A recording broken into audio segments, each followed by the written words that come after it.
Hello. ನನಗಿವತ್ತು ತುಂಬಾ ಕೆಲಸ ಅಂತಲೇ ಹೇಳ್ಬೋದು. ಯಾಕೆಂದರೆ ನಾನೊಂದು ಅಳಿಲು ಸೇವೆ ಮಾಡ್ತಿದ್ದೀನಿ. ಅದೇನೆಂದರೆ ನಮ್ಮ ಭಾವ ಆವಾಗವಾಗ ವೃದ್ಧಾಶ್ರಮಗಳಿಗೆ ತಿಂಡಿ ಎಲ್ಲ ಮಾಡಿಸಿ ತೊಗೊಂಡೋಗಿ ಕೊಡ್ತಾ ಇದ್ದಾರೆ. ಅದೊಂದು ಒಳ್ಳೆ ಕೆಲಸ ಅಲ್ವಾ? ಅದಕ್ಕೊಂದು ನಾವು ಪುಟ್ಟ ಅಳಿಲು ಸೇವೆ ಮಾಡೋದ್ರಲ್ಲಿ ತಪ್ಪೇನಿಲ್ಲ. ಸೊ ಈ ಸಲ ಅಮ್ಮ ನಾನೇ ಮಾಡಿಕೊಡ್ತೀನಿ ಅಂತ ಉಪ್ಪಿಟ್ಟಲ್ವಾ, ಸಿಂಪಲ್ಲಾಗಿ ನಾನೇ ಮಾಡಿಕೊಡ್ತೀನಿ ಅಂತ ಹೇಳಿದರು.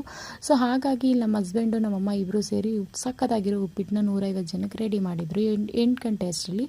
ಅದಾದ ನಂತರ ಮನೆಗೆ ತಂಗಿ ಯಜಮಾನರು ಬರ್ತೀನಿ ಅಂತ ಕಾಲ್ ಮಾಡಿದರು ಮಧ್ಯಾಹ್ನ. ಸೊ ನನ್ನ ತಂಗಿ ಫಸ್ಟೇ ಡಿಮ್ಯಾಂಡ್ ಮಾಡಿದ್ಲು, ನಂಗೆ ಒಬ್ಬಟ್ಟು ಬೇಕು ಅಂತ. ನನಗೂ ಕೂಡ ಅಷ್ಟೇ ನಮ್ಮಮ್ಮ ಮಾಡೋ ಒಬ್ಬಟ್ಟು ಅಂದರೆ ಸಿಕ್ಕಾಪಟ್ಟೆ ಇಷ್ಟ.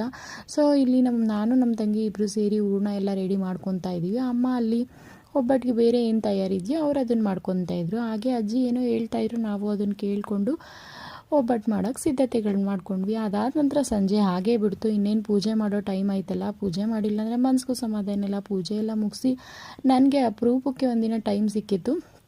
ಸೊ ಹಾಗಾಗಿ ತಲೆಗೆ ಸ್ನಾನ ಮಾಡಿ ಬಿಸಿಲಲ್ಲೇ ಇವತ್ತು ಚೆನ್ನಾಗಿ ತಲೆ ಆರಿಸೋಣ ಅಂತ ಒಣಗಿಸ್ಕೊತಾ ಇದ್ದೀನಿ.